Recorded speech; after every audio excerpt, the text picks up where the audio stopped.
കർഷക സമരത്തിന് ഐക്യദാർഢ്യം പ്രഖ്യാപിച്ച് ഇടതുപക്ഷ കർഷക സംഘടനകളുടെ നേതൃത്വത്തിൽ കരുനാഗപ്പള്ളിയിൽ ഐക്യദാർഢ്യ റാലിയും സമ്മേളനവും സംഘടിപ്പിച്ചു.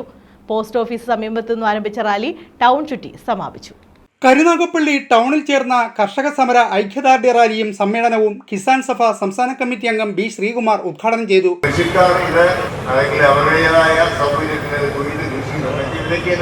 പാരമ്പര്യമായി കൃഷി ചെയ്തുകൊണ്ടിരിക്കുന്ന ആളുകളാണ്. ആ പാരമ്പര്യ കൃഷി ഇടങ്ങളിൽ അവർക്ക് പാരമ്പര്യമായിട്ടുള്ള അറിവുകൾ ലഭിക്കുന്നതിന്റെ അടിസ്ഥാനത്തിൽ അവർ പുതുതായി കണ്ടുപിടിച്ചതിന്റെ അടിസ്ഥാനത്തിലുമൊക്കെ ഉൽപ്പന്നങ്ങൾ ഉൽപ്പാദിപ്പിക്കുകയും അത് മണ്ടികൾ എന്ന് പറയുന്ന ഇടനിലക്കാരാണെങ്കിൽ പോലും കുറച്ച് ആളുകൾക്ക് നമ്മുടെ ഇന്ത്യക്കാരായ കുറച്ച് ആളുകൾക്ക് ജീവിക്കാൻ സാധാരണക്കാർക്ക് ജീവിക്കാനുള്ള അവസരം കൂടിയാണ്. അഡ്വക്കേറ്റ് മനു അധ്യക്ഷനായിരുന്നു. കർഷക സംഘം ഏരിയ സെക്രട്ടറി ബി സജീവൻ സ്വാഗതം പറഞ്ഞു.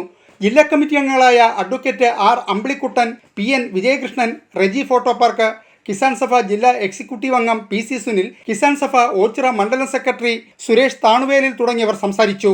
News bureau, Karunagappally.